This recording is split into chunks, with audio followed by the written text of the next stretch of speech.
So let's run through some AT commands. I've got the Arduino IDE set up. It's just the old one. The new one works as well. Which I've opened up on COM4. Well, here I'll show you. Serial monitor, the ports, COM4, serial monitor. So this is hooked up to the RAK2270 sticker tracker that was being used for this monitoring. It just receives sent signals.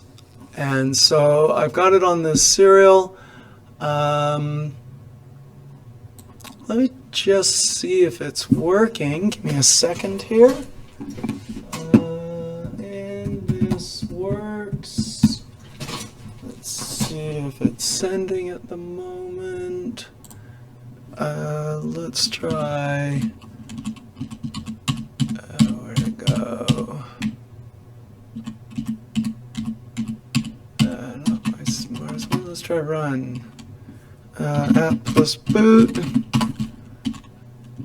App plus run. There we go. So it's starting up.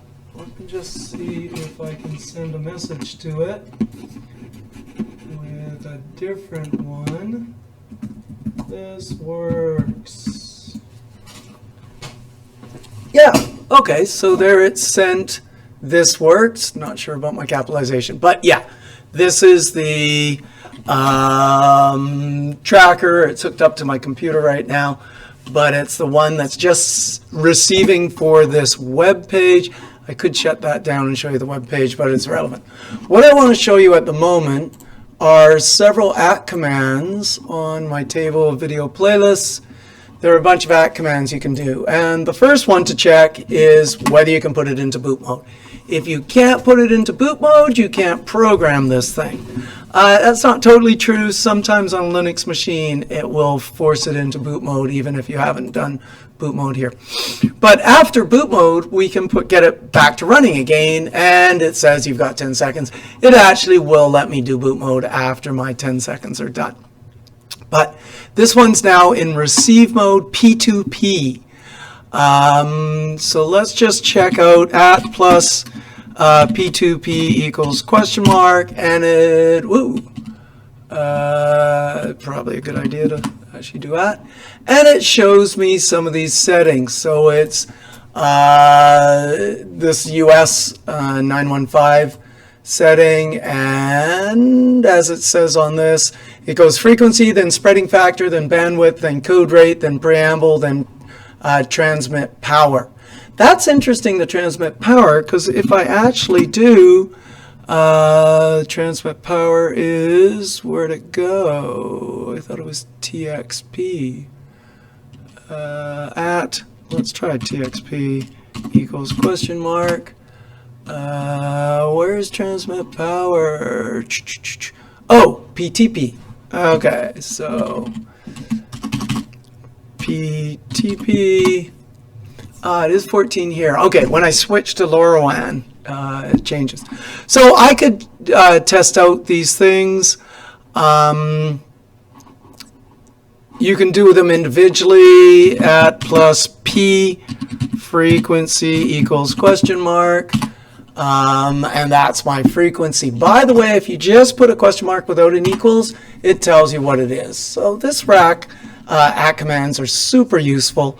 A couple things to be aware of is the at P receive equals question mark is receive is permanently on. So to do some other commands, I might want to set receive off. It's kind of breaking my code at the moment, but now we see that receiving is off.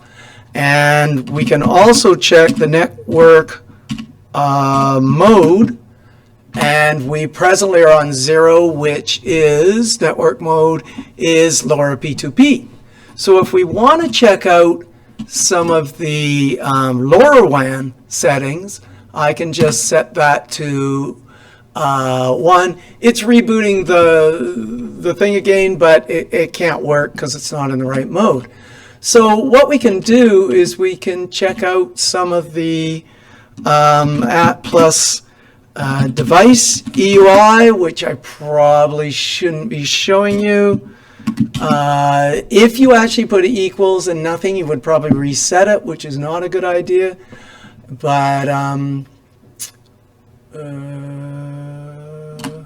there we go. I'm going to change these, so it's not really a huge deal. Oh, watch this one. If I do app EUI, it gives me the app EUI. App key, it gives me my app key, and I'm going to just reset that to something else. So app key, I'm going to change it so that it has a 5 on the end, and let's just check that it actually stored it with the equals, and there we go. Oh, it did not. Oh, it said there was a parameter error. App key equals, I see nothing wrong with that. Oh, the space. Let's try that. Then it was okay, and now you see it's been set with a 5. So that's your security stuff for LoRaWAN, and you can just change them. Other LoRaWAN stuff, you can check out the band, which in this case is band 5. This was the transmit power. TXP didn't work when I was on P2P mode. It's at 0, which is your default for your most powerful. The band was 5, so we are on US 915. By the way, it's 4 when it comes, so you actually have to reset those. Super easy to reset them. Just put what you want. Here we have an at plus send. So this would send on, I've forgotten what the 12 is, but if I want to send 113344, oh, I haven't joined yet. Let's try join first. So I'm joining to, and since I changed my app key, it will not join. So it's going to probably try 3 or 4 times, and it's timing out. Anyway, I should throw this back into what that tracker is set for. So network mode equals 0, which is that's LoRa P2P, and then I should also set up P receive equals, ooh, I've forgotten the exact number on my page. It should tell me we want 65534. 65534, and it didn't like it. I probably have to do that weird boot thing again. Let's app plus boot, app plus run. Let's check whether it's actually in LoRa mode, which it is, which is 0. And then I want to set that. Oh, that's interesting. I think this code actually sets it, because that's what I want is, oh, it says it's already on, so that's fine. I could do a question mark, and yes, it's on. So we're back to how it's supposed to be. So your at commands kind of can program your sticker tracker, so do be careful if things aren't working. It might just be that the at command hasn't got it set properly. You can set these at commands in code, but it's so easy setting them with the at commands. Yeah, I kind of prefer using at commands to set stuff. Anyway, this video is done.